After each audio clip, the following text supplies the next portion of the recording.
Well, the Patriots made 11 draft picks this year. Each of their first 4 picks coming on the offensive side of the ball. They take LSU's offensive tackle Will Campbell with the 4th overall pick. And on day 2, they got Drake May, some more weapons, taking Ohio State running back Travion Henderson and Washington State wideout Kyle Williams. So I start with you, Mina Kimes. They also drafted a kicker and a long snapper, which is so much fun. You would think that Bill Belichick was in the building doing that. What did you think of their draft in terms of supporting May?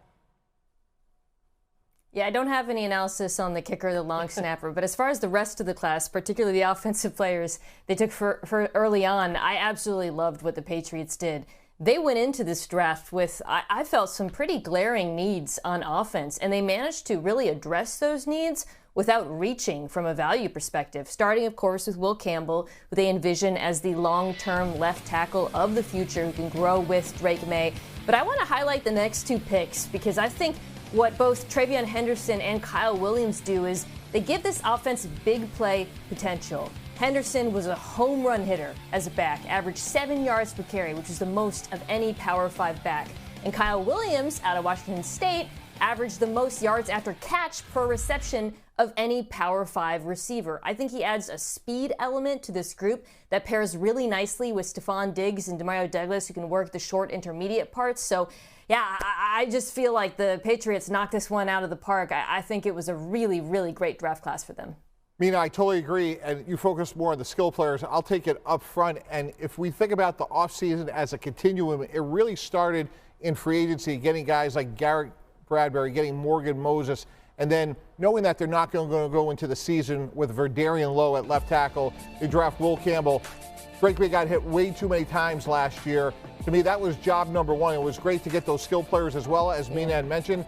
But if you can't protect a young quarterback, nothing else matters. So I like how, Hannah, they sort of bootstrapped this offensive line a little bit in free agency, a little bit in the draft. I think this offensive line should be vastly improved. Yeah, listen, they need it. Drake May was pressured at the highest rate of any quarterback in the NFL last season, so you have to do that. All right, today is the deadline also for teams to pick up or decline players' 5th-year options. As expected, the Lions have exercised the option on star edge rusher Aiden Hutchinson.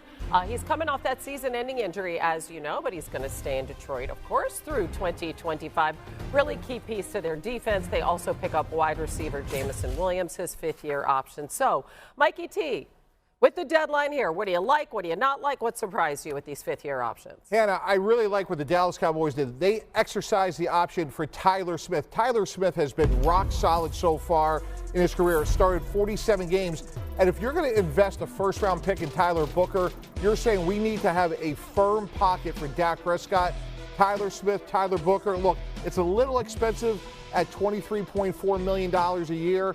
But again, that gives them an offensive line that is now solidified up front. Okay, next we have for the New York Giants, Kayvon Thibodeau. I don't like the fact that they exercise the option, and here's why, Hannah. You have Brian Burge, you're paying a lot of money on one side. You just took Abdul Carter on the other side. Kayvon Thibodeau has been a beast so far. He's not a bust.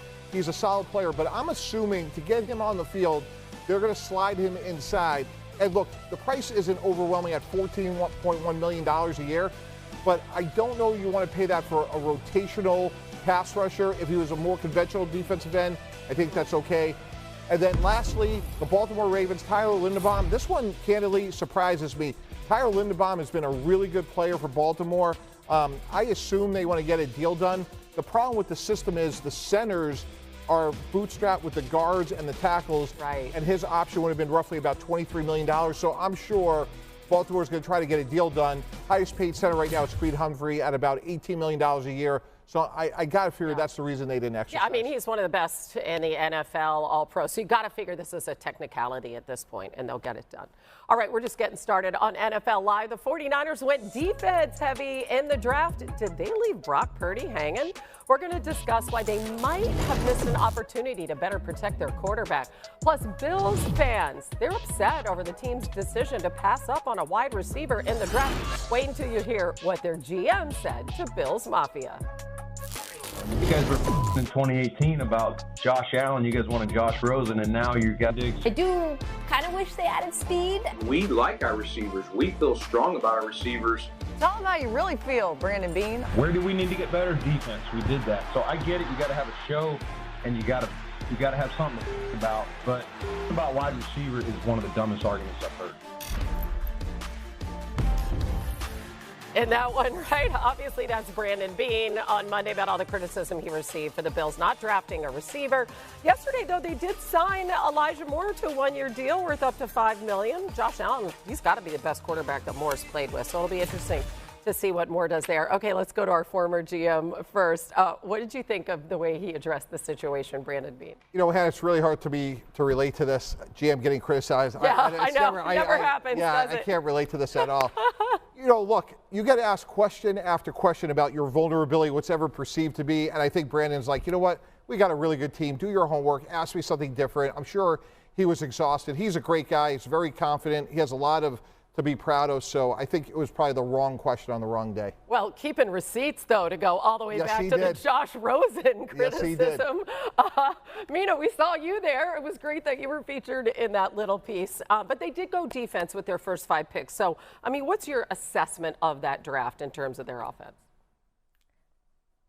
I think it makes sense that the draft was focused on defense. I'll start there. This offense was second league-wide in DVOA last year. The defense was 11th, which is still really good, obviously, but I do think there was a need to add talent, particularly on the defensive line and at cornerback, which is exactly what they did in the draft. And to go back to the offense and why they were so good last year, you know, it's an offense that's really built inside out. The strength of the offense, outside of course Josh Allen, is the offensive line. They have a dominant run game. They have a lot of really good receivers, a lot of similar receivers, slot receivers, and I think they're betting on development from Keon Coleman, who was their first-round draft pick last year. Now, I stand by what I said in that clip. I do wish they had a little bit more speed in this group, but it is an excellent group, and when you got Josh Allen at quarterback, you have a guy who raises the floor of everybody. And for me, this is under the axiom of like the good teams are the ones that let their opponents beat them before they ever beat themselves. If you look at Josh Allen last year, only 6 interceptions, only sacked 14 times. And sometimes the greatest improvement, and Mina just touched on it a little bit, is when you're returning young players get better. So Keon Coleman's one, but you think about, you know, Dawson Knox, Dalton Kincaid, Khalil Shakir, they're a little bit older, but I expect them to get better. But this is an offense that, to me, it's well coached. They were third in point differential, which speaks to the fact that they did score points, even though they don't have that explosive element. And then defensively, again, the offseason's a continuum. They signed a couple of players that are going to be suspended. So they sort of doubled down, and I thought that was really smart. And if you have to pick up a receiver like Elijah Moore, like you mentioned, Hannah, you can do that later on in the offseason. So I'm not going to disagree with Brandon Beane. I don't want to get yelled at. Obviously. Mina? I'm glad you mentioned Dalton Kincaid, because when I talked about development, I focused on Coleman. But, Mike, you're absolutely right. Like, that's a player who I just feel like still his ceiling is a lot higher than what we have seen from him in the NFL. You've seen flashes of it, why they took him in the first round. I mean, he, to me, when we talk about guys who can really threaten vertically and make this